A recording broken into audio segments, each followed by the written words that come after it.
when I'm asked if I have a dream, my dream would be to spend 24 hours in Beethoven's room, in the corner, sitting in the corner, just watching and listening 24 hours to Beethoven. This would be my dream.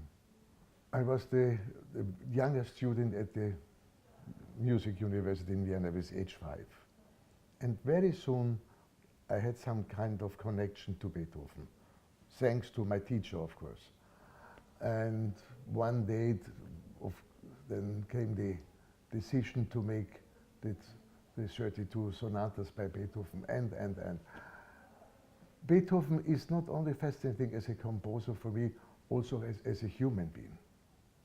And the 32 sonatas accompanied Beethoven through his whole life, from Opus 2 till Opus 111, and you can feel in each sonata in what kind of mood Beethoven was.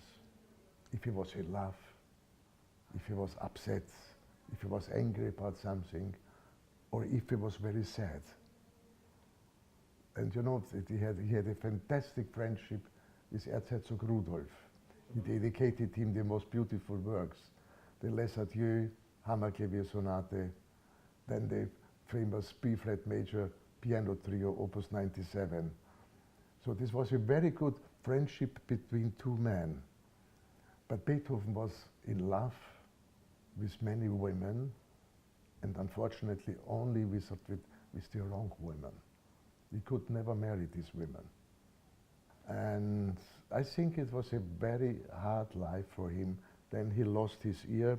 He couldn't hear anymore. When you read the Heiligenstädter Testament, when you can see that when a man is writing, I will make suicide with age 30 years about. And then, thanks God, he didn't do it. And this was fascinating for me to live together with the life of Beethoven.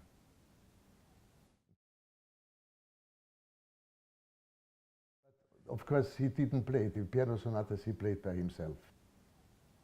This is the big difference, and he played it very often. And you know, thanks to Karl Czerny, who wrote a fantastic book about the interpretation of Beethoven's piano works. We know today, and Karl Czerny said it, that Beethoven was changing the tempo in the movement all the time. He never played the same tempo through the movement. Today we are very strict, perhaps too strict. We are not free enough.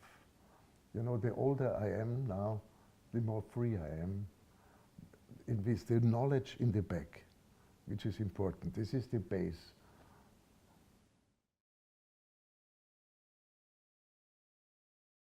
It was growing slowly, and then it was kind of a sickness, you know, and when you are crazy, you have to continue. You cannot stop collecting. And it's fascinating to see the difference of these editions. For me, one of the best editions of the 32 sonatas is the edition by Franz Liszt. Franz Liszt admired Beethoven very much. And his edition, you know, we know that Franz Liszt was not such a bad pianist. Not at all. But there's not one fingering by Franz Liszt in the music. Only the original fingerings by Beethoven. And in all the new editions, fingerings by somebody crazy, I don't know. Has nothing to do with Beethoven. Sometimes against the phrasing. But Liszt only wrote what Beethoven composed. He never added something from him by himself.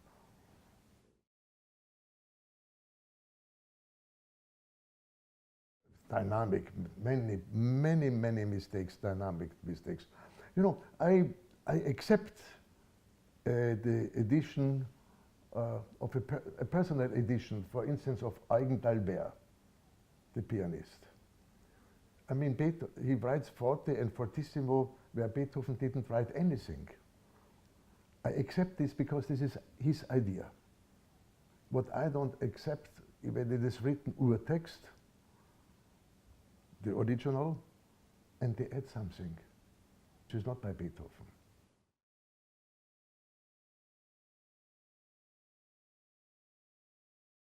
It should not be a surprise, because Gershwin is a classical composer like Bach, Haydn, or Rachmaninoff. No different. You know, I don't like these categories. Viennese classic.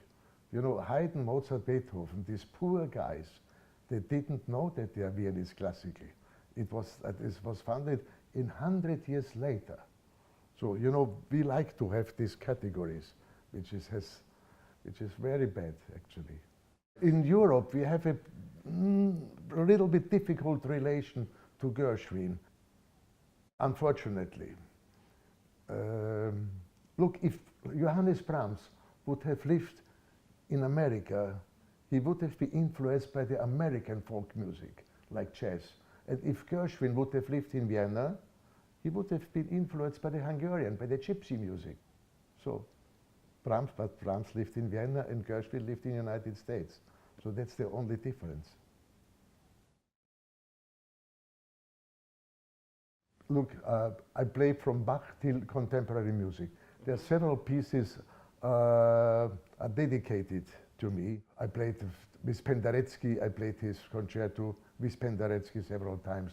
I played Gottfried von Einem, Wimberger, Bischoff, different composers. Not only piano concerto, also piano pieces. You know, I always try to mix. I play very much Rachmaninoff, I play Chopin as well, Schumann, of course, not only Beethoven or Mozart. But of course, you know, there's one problem. If I play with orchestra as a conductor, there are not so many concerti. So there's Haydn, Mozart, Beethoven. I cannot play Gershwin or Brahms concerto without conductor. It's impossible. You can play the Chopin concerti without conductor, it's possible. But it's getting more and more difficult.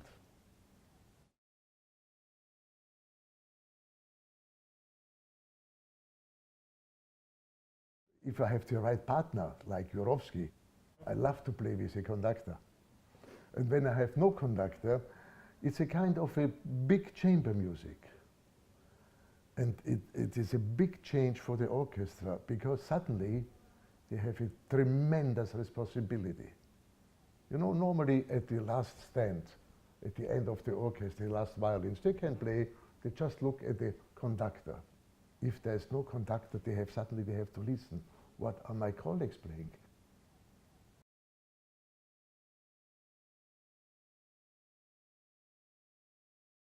Number 5 is the easiest concerto without conductor. The first movement of number 4 is the most, with conductor and without conductor, doesn't matter. And one concerto is very difficult, Beethoven number 2. It's the most difficult concerto. The 2 reasons. The people don't know this concerto, and B flat is not a good tune for the strings. They prefer to play everything in D major, you know. All big violin concerti are in D major. And B flat is very hard.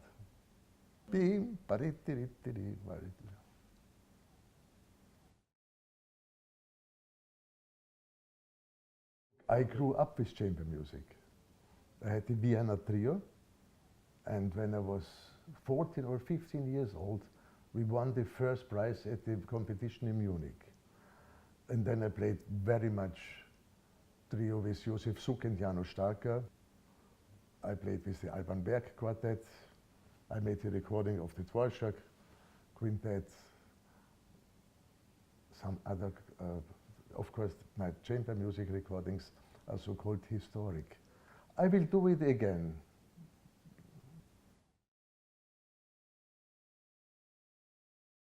You know, first of all, I only make live recordings.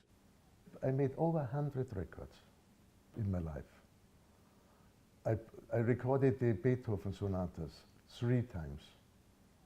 The whole cycle 3 times. The first one was 35 years ago. Then I made it in Dresden live for Sony, and then in Salzburg for DVD. I recorded the Brahms concerti 3 times, Harnoncourt and twice with Meta. I recorded the Beethoven concerti twice, live. I recorded all Mozart concerti live. So what else shall I do?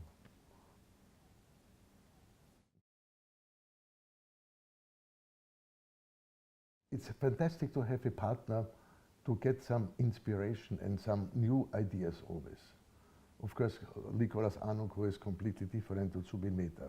They are both great musicians.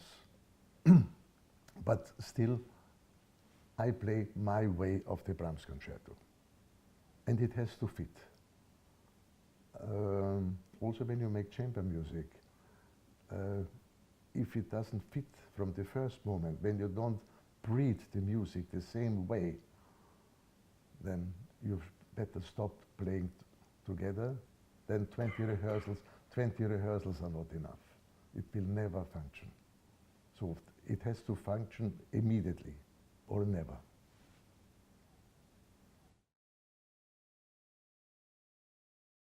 You know, the people forced me, you have to write, you have to write. I said, I have no time. But then I did the first book, and then came this idea with the Beethoven book.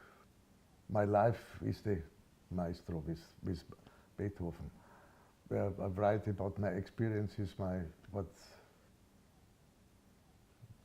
life with Beethoven. And I don't know if I'm going to write a third book. But you know, when you are together with friends, with people, you talk and talk and you tell stories. I'm now 70 years old, and there's many things to tell what I've lived in my life. And perhaps I'll write a third book, I don't know.